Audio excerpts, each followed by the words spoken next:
I thought we'd do. I think Elizabeth is on now. Are you here? Eh? Yep, I'm here. Cool. So we'll get cracking. I think it's recording as well. Let me just check. Yes, we're recording. We are. Okay. So thanks everyone for joining. I know there is a lot of people joining or registered for this one. But we will get cracking. We should have plenty of time to talk at the end and obviously during.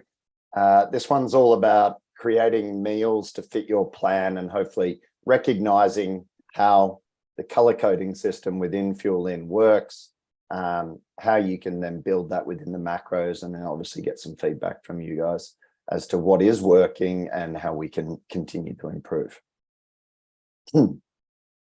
So we'll talk about meal builders and what it looks like, and hopefully some very functional infographics, and then plenty of time for Q&A afterwards.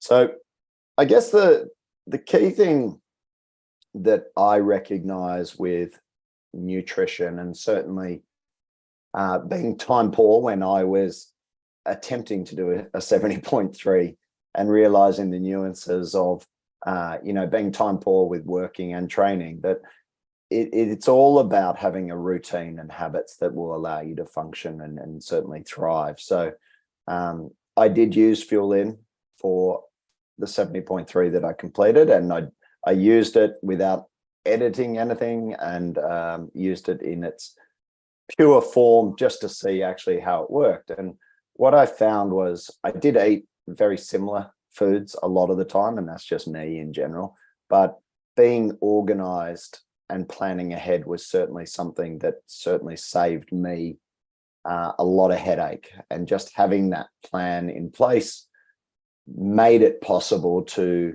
not only do the training sessions, but obviously try and do them as well as I could. So I think from a meal building perspective, tried to just really dumb this down as much as possible without, belittling it. But, have a look at using similar ingredients, and not to the point where you're just doing, things like broccoli or rice, brown rice and chicken. We're not talking about that, but certainly having staple ingredients within your fridge and your pantry to ensure that you've got them at hand. The idea behind a meal builder is, it saves time, and most certainly it's about being efficient and also effective. So I always look at the efficiency and effectiveness sort of component of things. I always think about people who, some people are very good at putting emails into folders in their category, but it may be efficient, but is it effective? And so I think you've got to look at, when you are looking at your week and you're looking at your meals, is it actually helping you?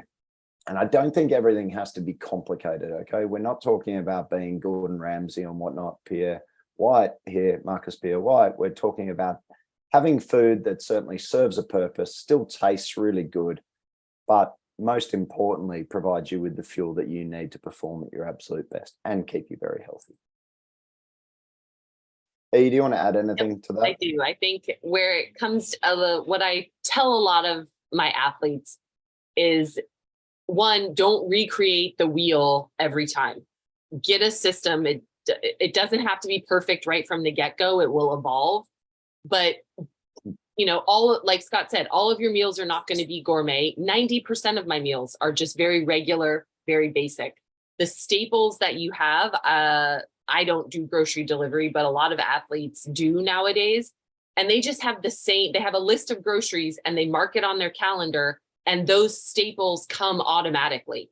So I think anything you can do to automate the process, and obviously if you have a family or different ingredients, they can add to those lists. Like Jordan is excellent about making a list and adding to, and having her husband add to it. So like a family shopping list, and then those things come automatically. Knowing that there are some staple veggies that you like, and then building things around, like you can make broccoli, let's see it there, taste differently depending on if you roast it, if you put it in the air fryer, if you add it into a stew, but yet that you're always getting the broccoli. It's one of those staple ingredients. And then I think on the basic component, it's easier to add flavor in, whether you do that with sauces, with spices, with herbs. So if you have those same basic ingredients, they're not going to have to taste the same every time. You can change up the seasonings and the combinations, but knowing that you have them to build your meal upon, I think is what makes you successful. Yeah, absolutely. So, and that's a bit like what Elizabeth was talking about there. Like, think of your base, think of your protein, then you can add in your fats, and then obviously your taste on top, depending on what you're making. Now, again, this is all very theoretical. And I certainly, you know, the next few slides hopefully will give you much more real sort of examples of how you can have some bases and then build different meals around that, depending on if it's breakfast, lunch, or dinner. Obviously now within Fuelin, you've got your color code. So, you know, from a base perspective, if it's red, you're probably looking at more vegetables, more salad type thing, keeping that lower amount of carbohydrate in. If it's yellow or green, you're just going to be either adding to those vegetables, you're either going to be adding some more starchy carbs, things like root vegetables, potentially some whole grains, things like rice, and then potentially adding in, as it becomes more a green meal, just topping up either the total amount of those starchy carbs, so things like the grains and the root vegetables and that, or adding in extra carbs on top. So things like rice could be added, breads could be added in. And that will obviously, the difference between a red, a yellow, and a green is usually just volume of the total amount of carbohydrate containing foods that you're adding in. Obviously, for protein, you will have a set amount each week and each day, which stays consistent. So you can just build from that, making sure you've got enough of those proteins, whether it be an animal-based or a plant-based protein, having enough of those in the fridge. And then in terms of your fats, you're adding in, as it says, texture and flavor. But just be aware that if you are trying to improve body composition or you are trying to lose weight, that fat, obviously, because of its caloric amount per gram, it can add considerable calories to the diet. So just be mindful of what you're trying to achieve. So there's nothing wrong with an avocado, but it may be having quarter of an avocado as opposed to a whole avocado in your salad. That could effectively over time make a difference, because as we've discussed many a times, there is going to be a need for a caloric deficit if that is what you're trying to achieve in terms of your purpose for weight loss or fat loss. And then seasoning, the taste, like, you know, as Elizabeth said, like, you know, fresh herbs, I'll say herbs, not herbs. Right. You know, having fresh basil, if you can grow these things like basil, rosemary, thyme, they're all fantastic just to have on your windowsill if you can have it and add it in. And then you've got your dried spices. So obviously things like your cumin, if you've got za'atar, if you've got dukkha, if anyone knows what they are, but they're sort of pre-mixed sort of seed mixes and seasoning that work extremely well with whether it be an animal-based protein or a plant-based protein. It certainly adds a lot of flavor to your meal. And on that note, I think a couple things for those in US, probably Western states that have access to Trader Joe's. I think I have 11 different of their spice mixes, and you can like all of them taste differently. Put them in. It's an easy, having different herbs and spices, as Scott says, it really does change the flavor and profile and can turn a very bland regular meal into something quite enjoyable. As far as the proteins go, sometimes athletes will say, oh, but my family eats this. You know, my family likes a lot of pastas, or my kids, you know, they want this, or I'm running into these meetings. And I say, sometimes planning those proteins ahead of time, so you can still have the family meal of pasta, but you have either some, you know, frozen salmon burgers that you can then put on the side. You have, if you made meatballs at the beginning of the week, you can add those to it. Like, still being able to do what you regularly do, and then adding in things to make it what you need for your diet. So you don't have to, I think it can be overwhelming or frustrating when you think you have to change how everybody eats. And it's like, no, you can take these basics that your family or if you're at a work function or something like that, and then make it into your make it into what works for you. So what we thought we'd do is actually I will credit my attempt at design here to Jordan Blanco, because she did send me a pretty cool infographic. So what I have attempted to do is take the middle of these three rings signifies the sort of building block element. Okay, so in this we're talking breakfast, and here we're talking our favorite, overnight oats, or some description or some form of like overnight oats. So in the middle, which is consistent amongst all these meals, is milk. Now that milk could be animal, it could be plant-based. You've got your oats, and then potentially you've got some type of protein powder. That's plus or minus depending on if you want to use a protein powder in your overnight protein oats or not, depending on total amount of protein you need to hit for the day, or whether you can consume some other forms of protein within that breakfast meal. So that's sort of lying central. And then you've got your three rings, okay? You've got your red, your yellow, and your green rings. So if we go down to the red, and these are all taken just from the app, the main thing being is you've got your staple. So you've got your milk, you've got your oats, and you've got your protein. Added to that, the one below in the red, that little tub is meant to be a Greek yogurt. There's some flaxseed, there's fresh berries, and there's some ground cinnamon, okay? And that's a red meal. So very simple. The addition of 4 extra ingredients brings you a red meal that can be very, very, enticing and very nice. You go into the top left, okay, for the overnight vanilla protein oats.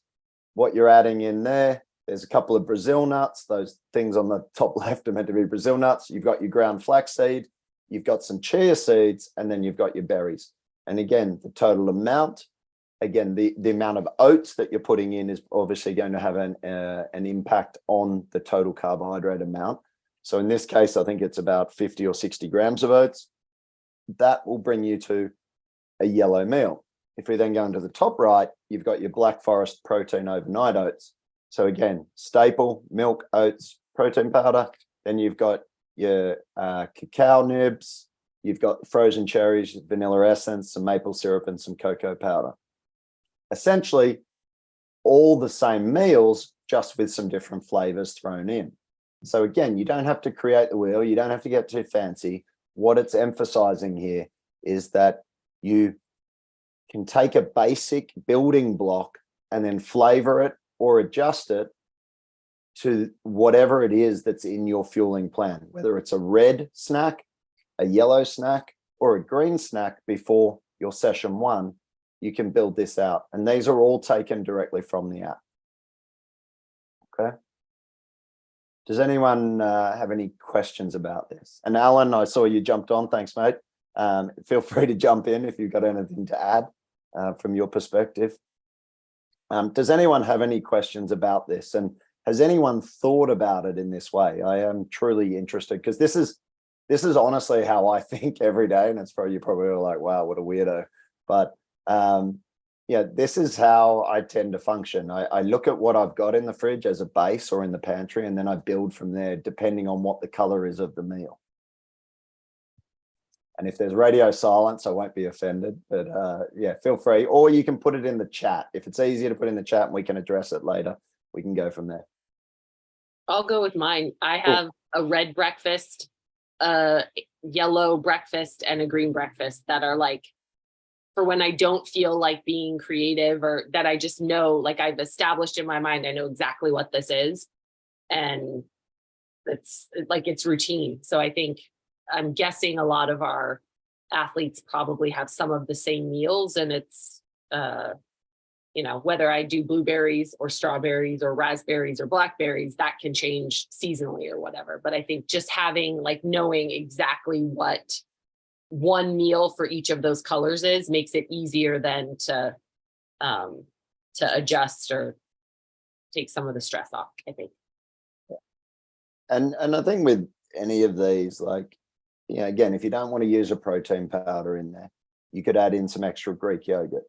Okay, 0 fat Chobani or Phage, I think it's called. It'll add a significant amount of protein to it. And you won't need to add a lot of protein into even the overnight protein oats, because oats will contain protein as well. Okay. The Greek yogurt will contain protein. The milk contains protein. So often it's actually not a huge amount that you actually need to be adding in if you did need to fortify. You can rely and utilize whole foods. If you didn't even want to add any of that, but you want to have a couple of eggs with this, that's possible. You can mix and match. You're not bound to having just a singular recipe as well. If you wanted to have the yellow overnight oats, but you had a green snack, add in a couple of bits of toast, have a banana.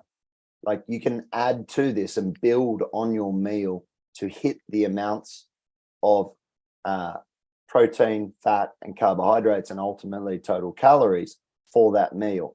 Just layer it on and you will get there. Fruit is fantastic. We have had a number of questions about fruit, and we're updating the text in the snacks to really encourage everyone to eat at least 2 pieces of fruit per day, just because of the nutritional value of fruit, and, you know, applying that to using it in a snack when you can have it. Yeah. Grant asked in the chat, are there other base or staple options for breakfast? Absolutely. Absolutely. Next one. Any grain. It doesn't have to be oats. It can be any grain. It can be toast or waffles. Well, I'm going to get to that on the next one. Yeah, this was purely, Grant, for overnight oats. This was just showing how. Now, what you could use instead of oats is Wheat Bix. I don't know. No one in America uses Wheat Bix, but honestly, Alan and I don't know. Alan, do you eat Wheat Bix? I love them. Oh, I'm not a Wheat Bix kid anymore, but I was back in Come the day. on, mate. You should be a Wheat Bix the kid. old advertising here. Aussies grew up on Wheat Bix. That's why we used to be good at sports. See, this is the problem, isn't it, Alan? No one eats Wheat Bix anymore. They're in decline, yeah. If you actually go on Instagram or TikTok and you type in overnight Wheat Bix, it is something that trends, which is really weird. But there's like tiramisu overnight Wheat Bix, and there's all sorts of things. Wheat Bix are fantastic. What else could you use, Alan, in the morning? Quinoa. You can use quinoa as that. You could use chia seeds for the chia porridge, I guess, is what. Yeah, you can use buckwheat or barley. You can even do like a rice pudding. Yeah, any grain can be turned into a base. Yeah. If you haven't had teff's a really interesting. It's gluten-free, isn't it, Alan? Yes. Teff, and it's considered high protein, although it's all relative for a grain, but it is a higher source of protein. It's eaten a lot in Ethiopia, actually. That's where I came upon teff, because they have this thing called injera, which is like this pancake made from teff, high protein sort of pancake. It's very cool if you can be bothered making it. It's pretty amazing that you make it with baking, a form of baking soda and whatnot. But have a look at teff flakes or ground teff. It's a gluten-free grain, I guess. A gluten-free substitute you could use as a carbohydrate base for a porridge and things like that as well. Amaranth is another one that's good. That's like you said, high in protein relatively, and high in nitrates. There you go. So, Grant, the point being, so that was focused on that. Now you could have a look at, okay, what are other options in the morning for breakfast? What could you use as a base? Now, here again, I used, and this is, if you're vegan, obviously this won't apply to you. You could substitute out the eggs in this case and have a base with an alternative to the eggs and obviously the chicken, but you could have something like your tofu, your seitan, or your tempeh as a substitute. But what I put here is like a base of salad. Now, whether that's rocket or arugula, baby spinach, whatever it might be, salt and pepper, olive oil, and a couple of eggs. And then depending on whether it's a red meal, yellow, or green, it's a case of manipulating that mainly through the carbohydrate amount and making sure, obviously, your total protein intake hits your target. So if we go to the bottom left, the red, just the simple addition of a protein, something like chicken here, could be fish. Literally at 10:15, I had 2 scrambled eggs, some pickled herring, and a piece of raisin toast. That was my breakfast. this morning, and I made it in a couple of minutes, and it was a red breakfast, and it's fine. Like I got everything I needed to have at that very quick sort of 5-minute turnaround before doing this. So it is possible just to make whatever's in your kitchen work. You go up into the top left, that's meant to be ground turkey. The addition of a piece of whole wheat toast could be something to bring up the carbohydrate amount whilst keeping the protein intake high. Now, again, that ground turkey could be replaced for ground corn as a plant-based substitute if you needed to, but still keeping the base with a couple of eggs, the salad, and the olive oil. And then if you go into the top right, again, if you want to use something like protein pancakes, you're making the pancakes using maple syrup, and then you can do that. Now, if you didn't want to add protein to it, easily substituting in either some chicken or some ground turkey with that, or potentially if you're a plant-based athlete, substituting in one of those plant-based products. That's an easy fix. Again, you're just adding in extra amounts of carbohydrate into that to get you to that green meal.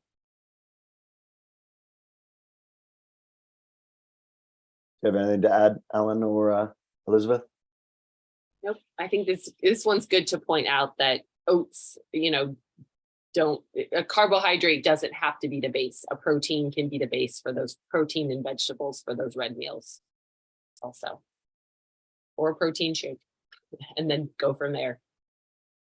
I think so one might thing. also- Oh, yeah, go on, Alan. Oh, so I was just going to say the only other thing might depend on also when training fits around breakfast as well. I was so just if you about eat to say that. breakfast and then Yeah. go training shortly after that, then that might change your choice based on the fiber content or just how big and filling the meal is in general. And there might be times where you deliberately want to up that from a gut training point of view, and maybe you can talk to that in a minute, Scott. Or there might be times where you deliberately want to make it as compact and low fiber as possible.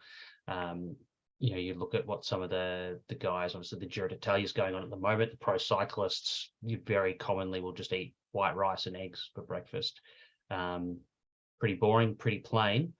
But when you've got to get on a bike and ride at altitude through the Alps for 5 hours shortly afterwards, then it's not necessarily a bad option. And then I've even had some athletes, probably more race day, but also if you have a really big training session shortly after breakfast, go again for something super low fiber, is even things like cornflakes with milk. Obviously, the milk will give you the protein. The cornflakes gives you a lot of carbohydrate, but not much feeling of feeling full. So you can eat a massive amount of cornflakes, massive amount of carbohydrate, and not really feel like you've eaten that much, which, depending on what you're doing afterwards, might be a positive or a negative. We tend to associate those sort of foods with bad or unhealthy because, in the most part, we're trying to avoid overeating. But in some situations, we're trying to get more carbs in. Actually, we're trying to minimize the volume down because it's physically difficult to do. Yeah, and I think the bit around training is so important, Alan. I'm glad you brought that up. Like, I think you will see in the app as well, a lot of athletes will see that, that wording around minimize fiber here, or choose higher, or sort of more white foods, or maximal processing of the food. So things like the cornflakes, the Rice Krispies, or we call them rice bubbles, rice with milk in it, sweetened maybe with a bit of maple syrup, can be extremely effective when it's used at the right times. And just have a look at the recommendations. Like, it doesn't always, yes, we do encourage you to have, fists of vegetables at meals, and usually they should be appropriate to when you have the meal timing, but obviously use your common sense as well. Like, if you've got a big zone 3 bike ride coming up and breakfast, and it says there, and we are actually going to change the wording on that as well, if it fits your meal, with regards to the 2 fists of vegetables, certainly at breakfast time.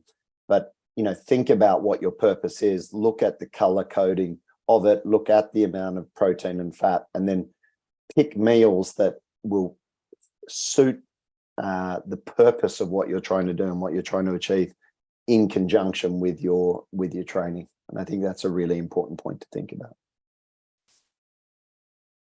Okay, so if we then move into lunch. Oh, and I think the only other thing I would think here is, like, honestly, like, to remove decision paralysis as well. This is just the way I tend to think about it, is like, it's either going to be cereal or oats or it's going to be something like a cooked breakfast.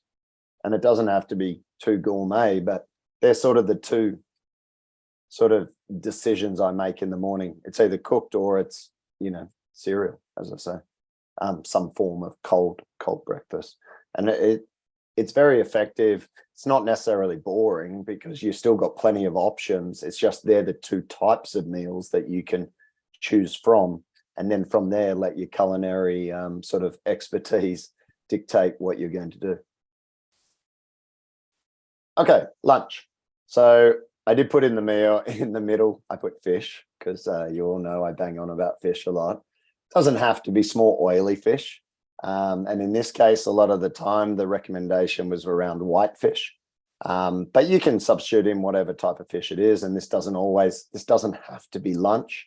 It could be breakfast and it could be dinner, depending on what your appetite is for eating fish. But if we go down to the red meal, simply, you know, you've got your fish, whatever that is, olive oil, salt and pepper as your base. And then if it's going to be a red meal, in this case, it's Greek style salad. Okay.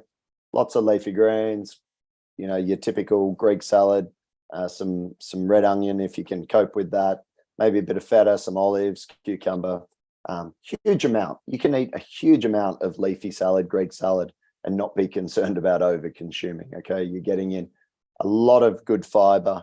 You're getting a lot of smaller micronutrients, and you're certainly bulking out that meal to get you anywhere close to that 30 grams of carbs. If we go into the left, so in terms of white fish with brown rice, you certainly are using an amount of rice, and in this case, it's brown rice. But if again you had a session coming up that maybe required you to you know, be ready and not necessarily too full, you could substitute in white rice. You could eat a smaller amount of fish if it settles with you. And in this case, still consuming a salad with it. Now, again, think about the timing. This might be more a post-session feed where you're eating a larger amount of carbohydrates, a good portion of fish for the protein and the fat, and then consuming the leafy greens just to ensure that you are getting that amount of vegetables into you on a daily basis. And then going into the right, again, it's going to come down to probably volume of the amount of carbohydrate containing ingredient that you are consuming. And in this case, quinoa is suggested. You could certainly have a combination of quinoa and rice if that's something that you prefer. Some walnuts, and again, having a fresh salad with that. And that can easily get you into the 100 grams. Now you can make quinoa in advance. You can put it in the fridge. It will last 3 to 4 days. So you can make that up well in advance, or at least make a bulk amount so that you've got that at hand in the fridge when you need it. The type of fish you could use, I mean, again, depending on if you've got restrictions on, say, total fat intake and things, you can use obviously white fish to keep the total amount of fat down. You can use other oily fish if you want to increase that amount of fat, and certainly the omega-3. So thinking things like salmon, mackerel, your herring, your sardines, your anchovies, again, depending on your taste and your palate. You can have monkfish. Do you get monkfish in America? Yep. You get monkfish? Yep. So monkfish is quite a lean cut. Tilapia, I'm not the biggest fan of, just probably because of the farming methods. Cod, if you can get hold of it. What else? Sea bream, which is a form of tilapia anyway. What else have you got over there? Snapper, if you get hold of snapper, it's a nice firm white fish. Whiting, if you have that, again, a nice firm white fish. Try and keep probably swordfish and shark and things like that at a minimum, just because they're a top end feeder, and sometimes there are concerns over heavy metals and those types of things. Alan, what's your favorite fish? I'm not a big fish person myself. Oh, So really? probably more whitefish. Here in Australia, we have, well, particularly here in Victoria, we have flathead. Yeah, flathead's delicious, Go-to. actually. Yeah. I think it's native to Australia, though. I think flathead, isn't it? Yeah. I don't think they're lucky enough to get it. So No. it's very good in the fish and chips side of things. Yeah. So the other thing I was going to say here with the red, green, and yellow is like thinking about the veggies and then the carb portion is that you can sort of maneuver them up and down on almost like on a scale. So with red, you've got virtually no carb portion and it's all veggies. Then as you go to yellow, you sort of reduce the veggies down a little bit and introduce some of the carb portion, and then even more so the carb portion up, and then the veggies go down. So the overall size of the meal stays relatively similar, because sometimes you have people going, oh, if I eat the red meal, I'm going to be hungry all the time because there's not enough food, or the green meal, how could I possibly eat that? That's just such an enormous meal. And so by scaling the veggies up and down the opposite way to what you do with your carb source, you keep the overall size of your plate the same. Now, the protein requirement doesn't change, so that stays the same every time. But yeah, by manipulating those up and down according to the needs and the color of the meal, you can keep the overall feeling of fullness, I guess, similar each time.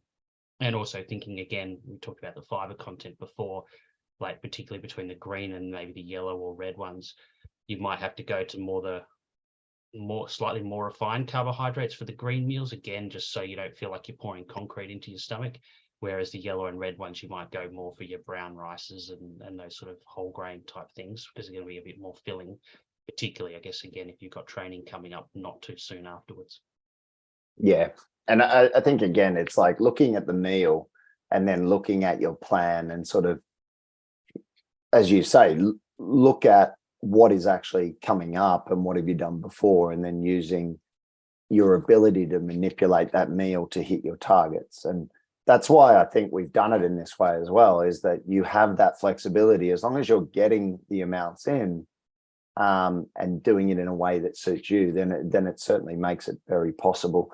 I think one of the things I found was if I had a lot of green meals where just total calories were very high, I did use a lot of I would use breads, whole grain breads where possible, especially post feed, where I wasn't so worried about feeling too full. But certainly then I would use things like white breads or sort of lower whole grain cereals and things like that in those meals leading into sessions, just to get the total amounts in without being too full. And I think, again, you will find that what works for you based on your individual differences and how you respond to training.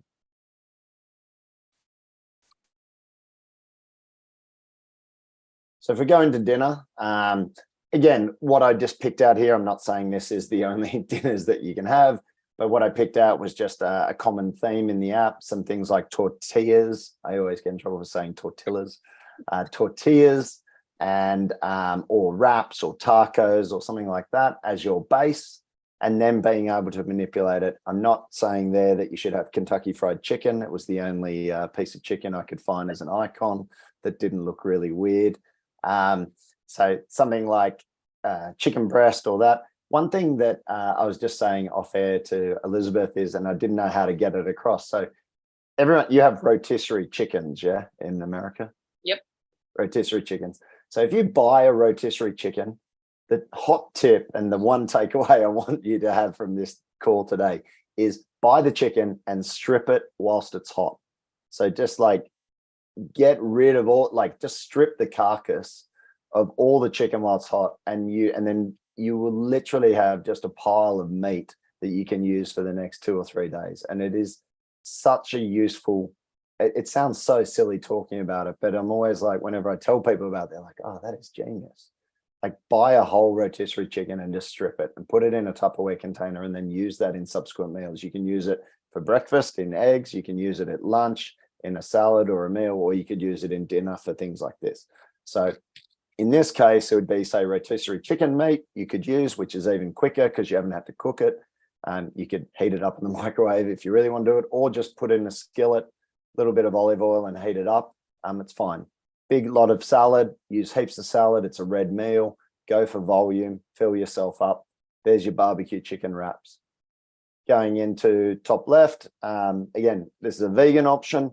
Hummus. Now, obviously, if you're not vegan, but you wanted to use a vegan meal, that's absolutely fine. If you wanted to add in some additional protein, go for your life, whatever it was. Some of that strip chicken you could chuck in. Very, very easy. It's just a total amount that you're changing. So the hummus is obviously going to add in extra carbohydrates, and extra tortilla is going to add in extra carbohydrates.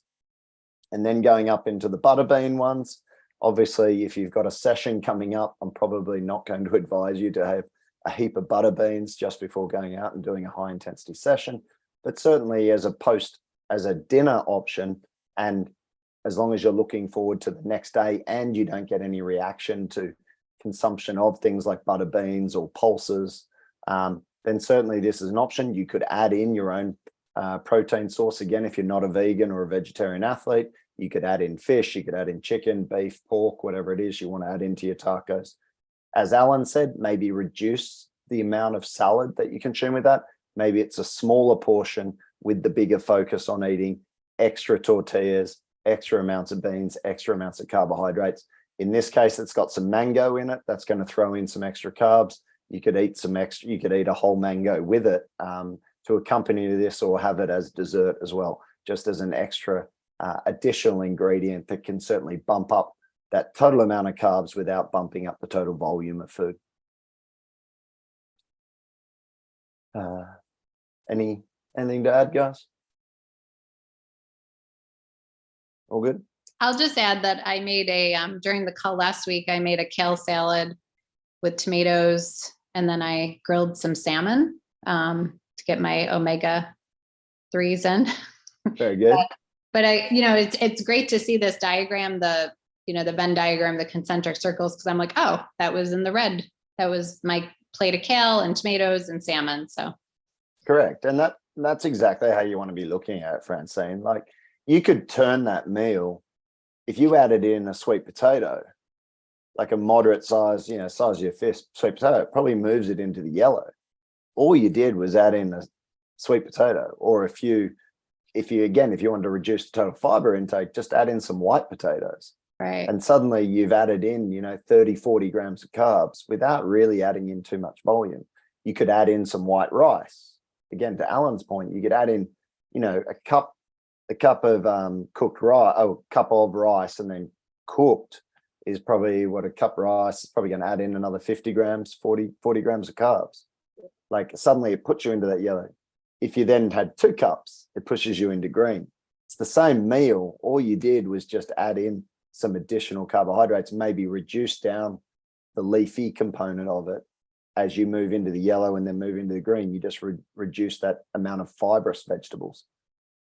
Again, if it's dinner and you're not worried about taking in that, and you're actually just grazing and you've got a lot of time to eat your meal, and you're enjoying it, then there's no reason why you don't have to reduce that. It's just more about, can you consume the amount of food as well? Right. And then snacks. I did have a couple of these, and I was like, I'll just keep it as simple as possible, because a lot of people in the morning are like, I just can't eat anything in the morning. And I'm like, you can surely eat a piece of toast. Like, everyone can eat a piece of toast. Well, I'd hope everyone can eat a piece of toast. But yeah, I can't remember if I did do another one. No, I didn't. I had another one with fruit, actually, with a banana in it, and then I changed that. But we can talk about that as well in terms of fruit. But I just thought this is a really nice option for someone like, some people really struggle in the morning, and it's something that comes up a lot. So something as simple as, and it doesn't have to be white toast, it could be whole grain toast or multi-grain toast in the morning, something as simple with some almond butter on it. Now, that could be some jam on it, as far as I'm concerned. For the red, it's still going to be under 30 grams of carbs, okay, as a red snack. Now, is it the healthiest option you could choose? No. Does it allow you to get in some calories before doing a session that probably requires it? Yes, it does. Now, the choice of almond butter versus, say, some honey or jam it could be related to the intensity of the session that you're going to do, and also your ability just to tolerate that and how you cope with it. Because obviously the fat could slow down gastric emptying depending on what's the type of session you're doing. Is it going to affect your overall performance? Probably not, if we're talking about a teaspoon of almond butter. Okay. If you then go into the yellow, you're probably talking about having 2 pieces of toast with either a combination of almond butter and some jelly or jam, or maybe just some jam. And you can get creative. You can have different types of jam. You could have some raspberry jam. You could have strawberry jam. You can mix your flavors up there. And then again, like if I was being really pedantic and just saying, right, just have 3 bits of toast with some jam, that could probably get you up closer to the 100 grams. Okay. I think this was based on 3 servings of white toast with some jam, with a tablespoon of jam on each. Would it be the most enjoyable thing to eat first thing in the morning? For some people, yes. For some people, no. You know, willing for, if you've got some other options, Elizabeth or Alan, Yep. as very simple options that people could consume. I know Alan mentioned about the cereal.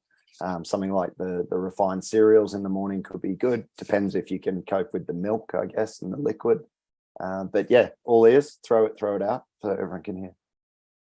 I would say even going from a slice of toast to a bagel, it doesn't, like there are different kinds of carbohydrates that might have a little bit more, or even like cinnamon raisin toast, like you said, or cinnamon raisin bagel, or just adding some raisins or dried cherries, or like those little things that don't necessarily take up a lot of digestive space that can be easy for people that that don't want to have 3 slices of toast or can't. It can be something like Fig Newtons. I saw a comment, it can be a sports bar at the very least, if that's easiest for you.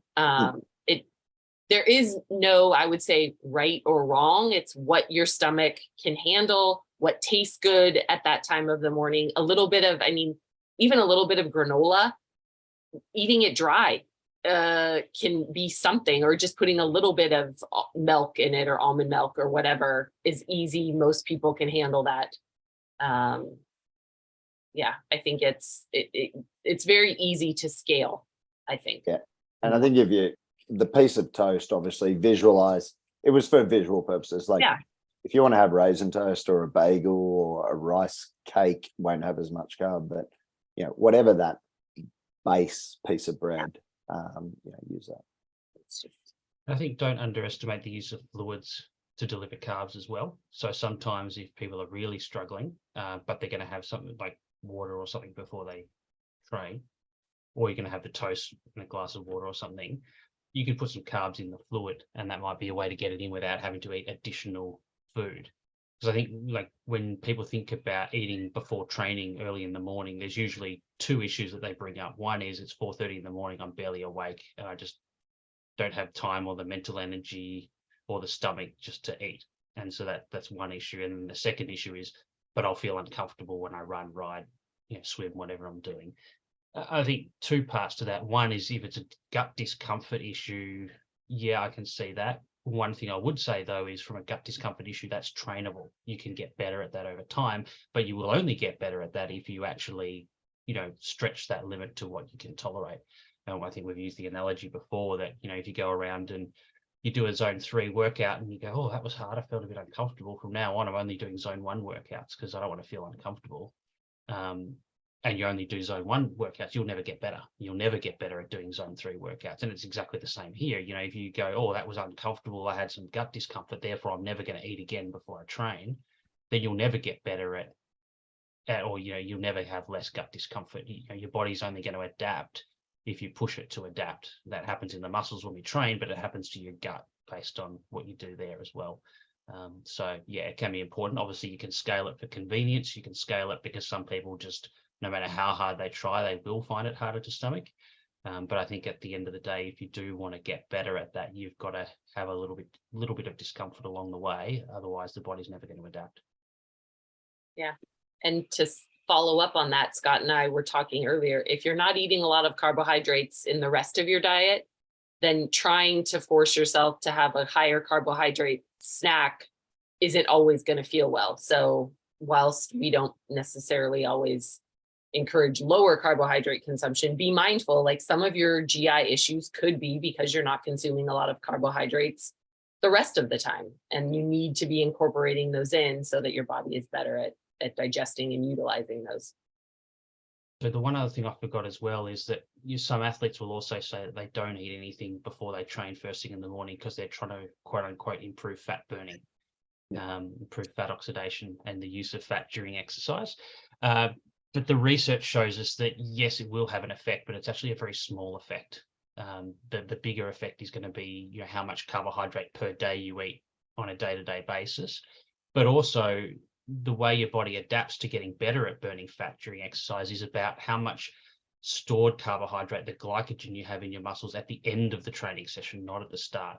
So if you're doing a long session, you're going to end up low at the end, regardless of what you've done during the session, and you are going to adapt. And we see that in studies of particularly ultra runners and things like that, or long course athletes, is if you do lots of long training sessions, you will end up low glycogen stores at the end of those sessions, and you will get fat adapted to that, no matter how much carbs you have before or during the session.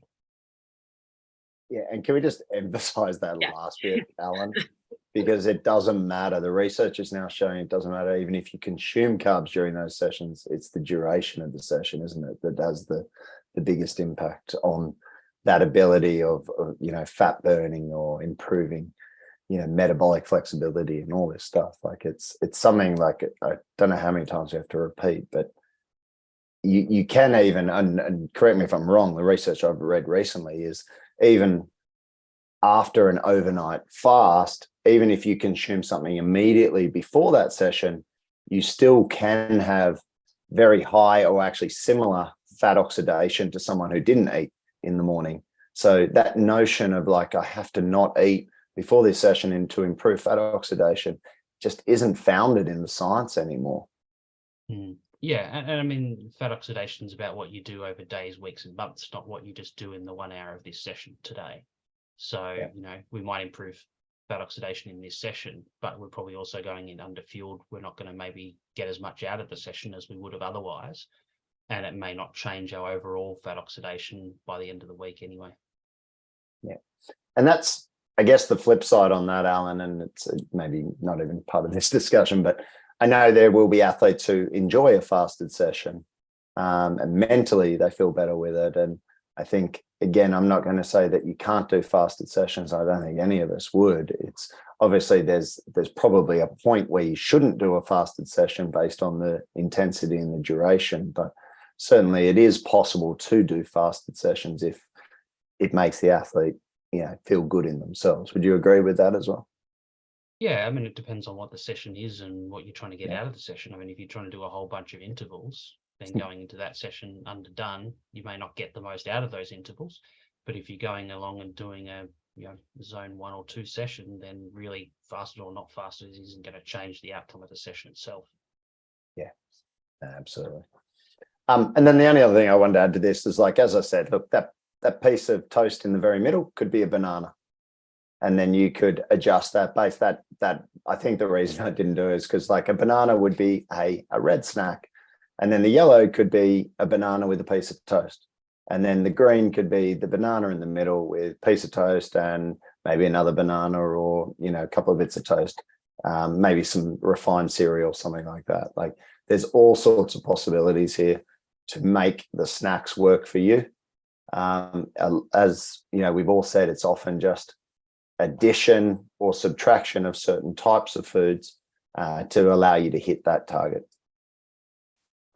Okay, I will close that down. Questions? Come on, everyone must have some questions. Or something you want to share that you find that works for you that might be helpful for other people too. What have we got in the chat? I'm just so proud of Scott using like my suggested Venn diagrams. Did you like it? It looks good, and hopefully people find it intuitive. A terrible designer. Please disregard my design ability, but it was the best I could do in Canva. So I love it, Jordan. I think it's such a good visual representation of how one thing can have such variations in such a simple manner. And I hope, I'm really glad you shared it with me, and probably I need to give credit to whoever the person was that actually had the original design. But it Well, That's we good. can credit the New York Times. So Yeah, we'll do that's that. where I saw it. I think Cindy asked a question about I tend to have bonk breakers or picky bars. My only issue with this is using these things in the morning is they're just so ultra processed.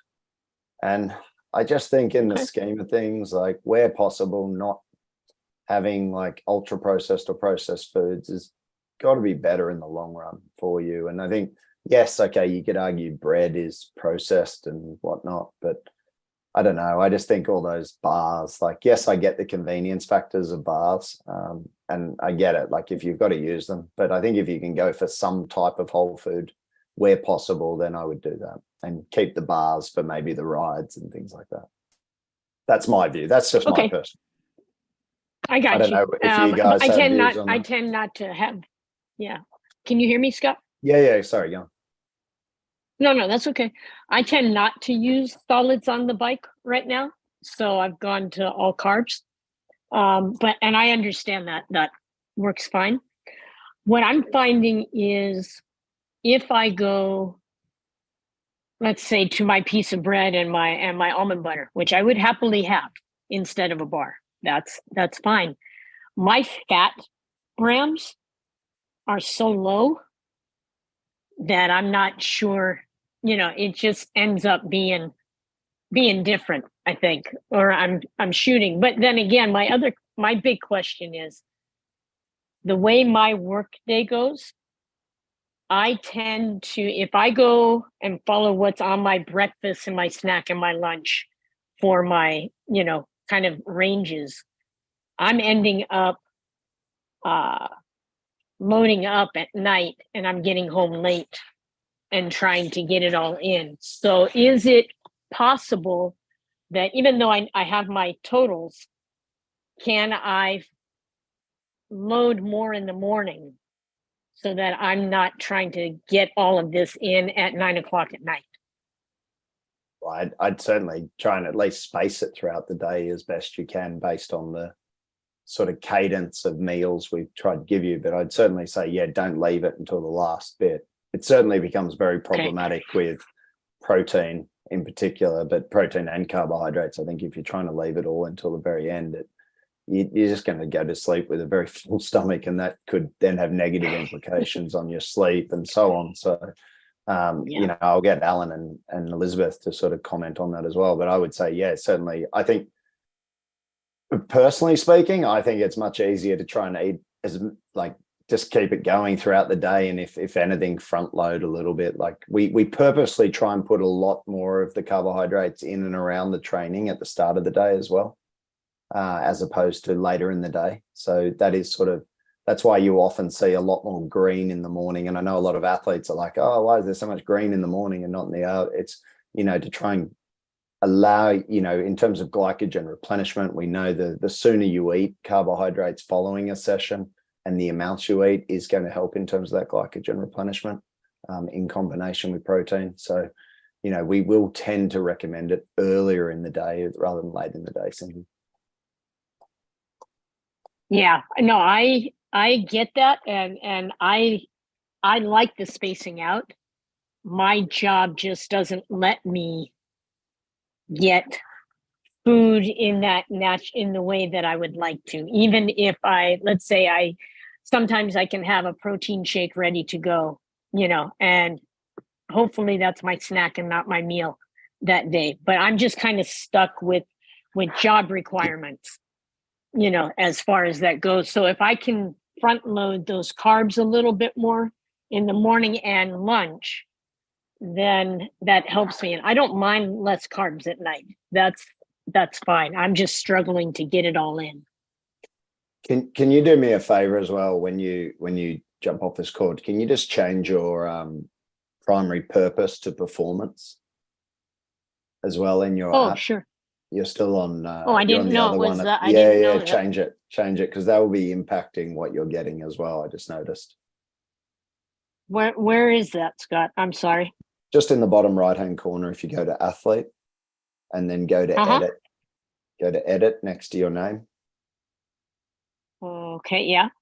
And then just hit performance rather than body Oh, composition. yeah, there we go. Then scroll down to the bottom and hit save. Okay. And then we'll Yep. redo it. And that's just an important Perfect. point for everyone. I think just check what program you're on, because a lot of you will have joined the program when you were on.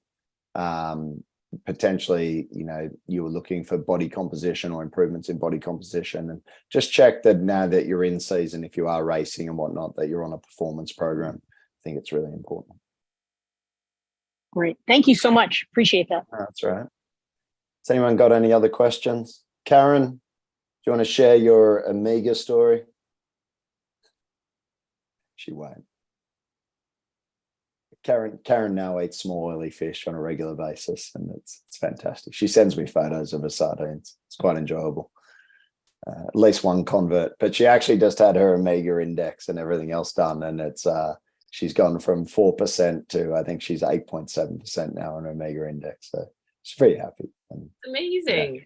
yeah, it's cool. So I think, Scott, you should have like bought stock in some kind of small oily fish company before starting this, because I guarantee the consumption, like I consumed more. It's just part of, it's like second nature now. who says I don't? You Insider trading. Exactly. So yeah. So Karen, I can't hear you, but we'll just assume that you're saying you love small oily fish these days. So no, very cool. Anyway, anyone else got any questions, anything like that? No questions? Well, look, I hope So Steve's just put one in the chat, Scott. I missed that. Your small oily fish Small staples. oily fish staples. What are your staples? So I eat a lot of sardines. I'm just trying to think of the brand that I eat. It's not always John West. I sometimes have, and they're pretty good. The lemon and chili ones are actually pretty good. Ortiz sardines and anchovies when I'm feeling want to go on a bit of a splurge, because they're definitely more expensive. Look, as long as they're whole fish, sardines, whatnot, try the flavor. If they're in vegetable oil, I tend to steer away from them. If you try and get the ones that are in olive oil or in a brine, that's better. I have the dill pickled herring a lot. That's what I had this morning. I love pickled herring, but it's a bit of an acquired taste, I think, for a lot of people, but a very good source of EPA if you can stomach it. And then I eat a lot of smoked mackerel, well, probably eat smoked mackerel once a week. There's obviously some people will have concerns about smoked fish and smoked products and whether there is a health concern with it. But, I'll tend to have those types of things. And then I'll eat salmon at least once a week, try and get, wild salmon where possible. But yeah, certainly in Australia, the farming methods are pretty good. They tend to do it off Tassie and whatnot. So it's in the ocean. So it's probably a little bit different to what it is in America. So they're probably my, oily fish. Scott, maybe since we're doing omegas on our Instagram this week, maybe you could take a couple pictures of yours that you like and just put them in our story. Yeah. And those of you that won't get many likes, won't get many likes on those ones. Still, the people that want the information will know how to get it. It's a good Yeah, spot. yeah. No, that's cool. I can do that. Maybe I'll try and show you how I eat them. Yeah. Cool. Okay. Well, look, hopefully it helps a lot. Certainly it's nice to just reflect on it and how they, as we said, how the different meals, you can make them work for you based on the color. It is actually pretty simple. And once you get in the swing of things and you get in that habit, it becomes even easier. So cool. Thank you everyone for joining, and feel free to leave some commentary or feedback at the end of the session in the form, and just keep suggesting things you want to hear more about, and we'll go from there. Thanks, guys. Okay. Thanks, everyone.